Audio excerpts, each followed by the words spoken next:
ডাকসু নির্বাচন, তারপরে ধারাবাহিকভাবে তরুণদের যে প্রতিবাদ, আমরা এই যে শিক্ষার্থীদের অধিকারের কথা বলতে গিয়ে মার খেয়েছি, জেলে গিয়েছি, জেল থেকে আবার সরাসরি বিশ্ববিদ্যালয়ে এসে প্রতিবাদ করেছি, মার খেয়েছি, হসপিটালে গিয়েছি, আবার সরাসরি এসে প্রতিবাদ করেছি। আপনারা তো দেখেছেন সেই 18 কোটা সংস্কার থেকে 24-এর গণ অভ্যুত্থান, ফুলপুরি আবরার ফাহাদ থেকে শুরু করে এই ফুলপুরি পর্যন্ত প্রত্যেকটা সময়ে কিন্তু আমরা রাজপথে ছিলাম, কখনো সংখ্যায় কম, কখনো সংখ্যায় বেশি।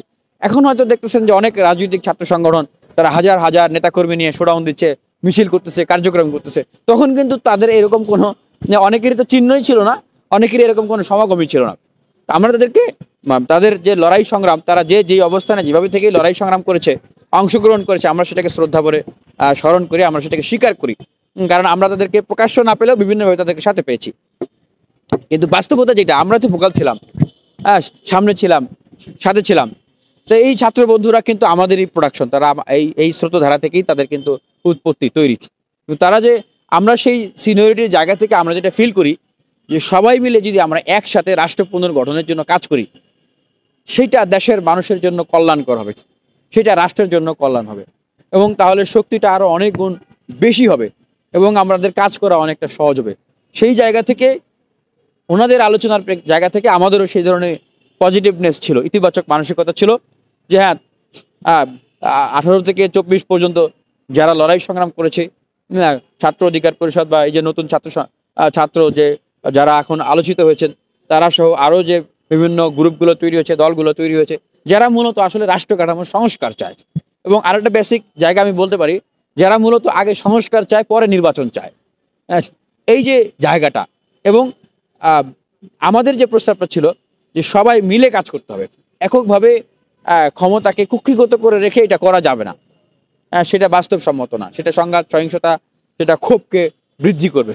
কিন্তু আমরা একটা সময় দেখলাম যে ওনাদের যে আসলে দৃষ্টিভঙ্গি বা কর্মতৎপরতা, সেটি হচ্ছে যে পুরো অভ্যুত্থানের মূলধনটাকে কুক্ষিগত করে রেখে একটা মানে আলোচনা ছেড়ে দেওয়া এবং নিজেরাই মিলেই আসলে সব কিছু করা, নেতৃত্বের বা যে কাঠিটা সেটা নিজেদের কাছে রাখা, অন্য অন্য যারা আছে তাদের নিয়ে অংশগ্রহণমূলক কার্যক্রমে না যাওয়া। তার সেটার ফলাফল আমরা দেখলাম যে সেই জায়গা থেকেই বলতে চাই যে আলোচনাটা মূলত ছিল সবাই মিলে একসাথে কাজ করার জায়গা। সেটা আমরা এখনো মনে করি যে তারুণ্যের শক্তি যারা যারা আছে, সবাই মিলে একসাথে রাষ্ট্র পুনর্গঠনের কাজ করলে সত্যিকার অর্থে রাষ্ট্রের জন্য কাজ হবে, যেটা আমরা এখনো বারবার আমাদের মাননীয় প্রধান উপদেষ্টার কাছে আহ্বান জানিয়েছি, আজকেও জানাচ্ছি যে সত্যিকার অর্থেই যদি আপনি বাংলাদেশ নামক যে রাষ্ট্র 5ই আগস্টের পরে গণ অভ্যুত্থান পরবর্তী যে বাংলাদেশ, এই বাংলাদেশকে সত্যিকার অর্থে গুণগত পরিবর্তন করতে চান, তবে এই ছাত্রদেরকে নিয়ে একটা জাতীয় ছাত্র কাউন্সিল গঠন করেন, যেখানে সব ছাত্র সংগঠন শক্তিগুলো মিলে একসাথে রাষ্ট্র পুনর্গঠনে, বিশ্ববিদ্যালয় ক্যাম্পাস শিক্ষা পুনর্গঠনে তারা কাজ করবে। এবং জাতীয় পর্যায়ে যে সংগঠনগুলো রয়েছে, দলগুলো রয়েছে, তাদেরকে নিয়ে জাতীয় ঐক্যের সরকার গঠন করুন, যেটা নিয়ে সবাই মিলে আসলে কাজ করবে।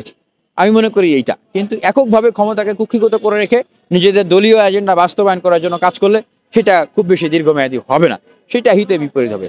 বাংলাদেশে অনেকেই চেষ্টা করেছেন কিন্তু পারেন নাই, একটা পর্যায়ে কিন্তু ব্যর্থতায় পর্যবসিত হতে হবে। কারণ যেখানে অন্যদের সহযোগিতা পাওয়ার কথা, ওয়েলকাম পাওয়ার কথা, সেখানে কিন্তু দেখবেন যে অন্য কোনো রাজনৈতিক দল বা বিভিন্ন গ্রুপ বা গোষ্ঠী বা তৃণমূল পর্যায়ের মানুষরা কিন্তু ওয়েলকাম করছেন কোনোভাবেই।